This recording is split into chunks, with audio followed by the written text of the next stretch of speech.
അവസാനം ആദില കുറ്റസമ്മതം നടത്തിയിരിക്കുകയാണ്. അക്ബറിനോട് നഷ്ടപ്പെട്ട പാവകളെക്കുറിച്ച് സംസാരിച്ചു കൊണ്ടിരിക്കുകയായിരുന്നു ആദില.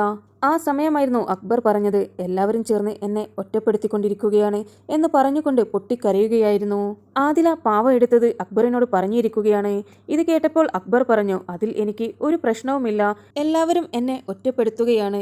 നിങ്ങളും ഷാനവാസും എനിക്ക് ടാസ്കിനിടയിൽ സ്പേസ് തരരുത് എന്ന് പറഞ്ഞത് ഓർമ്മയില്ലേ? ടാസ്കിൽ പോലും നിങ്ങൾ പേഴ്സണൽ മാറ്റേഴ്സാണ് കൊണ്ടുവന്നിരിക്കുന്നത്. ഞാൻ അതിനു മാത്രം നിങ്ങളോട് എന്ത് തെറ്റാണ് ചെയ്തത്? ഞാൻ നിങ്ങളോട് സംസാരിക്കാൻ വരുമ്പോഴൊക്കെ നിങ്ങളാണ് ഒഴിഞ്ഞു മാറിയിട്ടുള്ളത്. ഞാൻ നിങ്ങളെ ടാർഗറ്റ് പോലും ചെയ്യുന്നില്ല. പക്ഷെ നിങ്ങൾ എപ്പോഴും ചിന്തിക്കുന്നത് ഞാൻ നിങ്ങളെ ടാർഗറ്റ് ചെയ്ത് നടക്കുകയാണെന്നാണ്. ഞാൻ ഇതുവരെ ആദിലയെയും നൂറയെയും ടാർഗറ്റ് ചെയ്തിട്ടില്ല എന്നായിരുന്നു അക്ബർ പറഞ്ഞത്. ഈ വീക്ക്ലി ടാസ്കിൽ എനിക്കും ആര്യനും കുറച്ച് പോയിന്റ്സിന്റെ മാത്രം വ്യത്യാസമുണ്ടായിരുന്നുള്ളൂ. ഞങ്ങൾ തമ്മിൽ പോലും മത്സരിച്ചു കൊണ്ടിരിക്കുകയായിരുന്നു.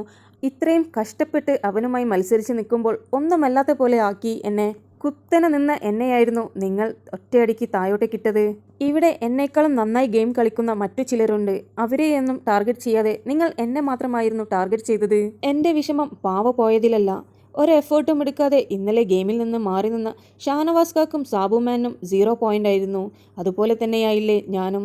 എത്രയെല്ലാം വെയിലും കൊണ്ട് എൻ്റെ കൈയും പൊട്ടി അനുവിൻ്റെ വായിൽ നിന്നുള്ള ചീത്തകളെല്ലാം കേട്ടിട്ടാണ് ഞാൻ അത്രയും കഷ്ടപ്പെട്ട് ആ പാവകൾ കളക്ട് ചെയ്തത്.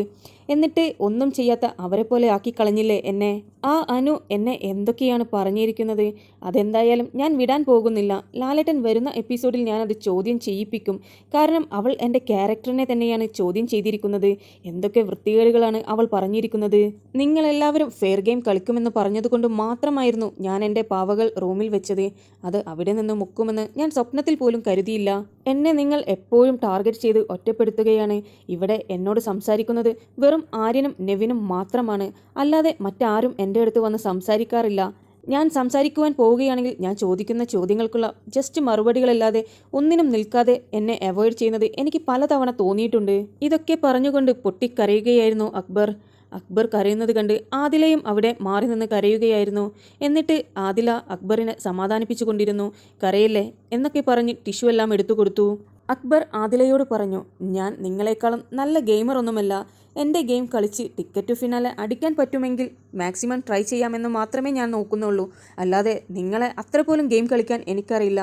അതുപോലെ തന്നെയാണ് എൻ്റെ മനസ്സിന് അത്രയ്ക്കൊന്നും ഉറപ്പില്ലാത്തൊരു വ്യക്തിയാണ് ഞാൻ. ഇതൊക്കെ പറഞ്ഞുകൊണ്ട് അക്ബർ ആദിലയോട് പരിഭവങ്ങളും വിഷമങ്ങളും പങ്കുവെക്കുകയായിരുന്നു. നെവിനും ആര്യനും കൂടെയുണ്ടായിരുന്നു. നിങ്ങൾക്ക് ബിബിയുടെ പുതിയ അപ്ഡേറ്റ്സ് അറിയുവാൻ താല്പര്യമുണ്ടെങ്കിൽ എൻ്റെ ചാനൽ സബ്സ്ക്രൈബ് ചെയ്ത് സപ്പോർട്ട് ചെയ്യുക.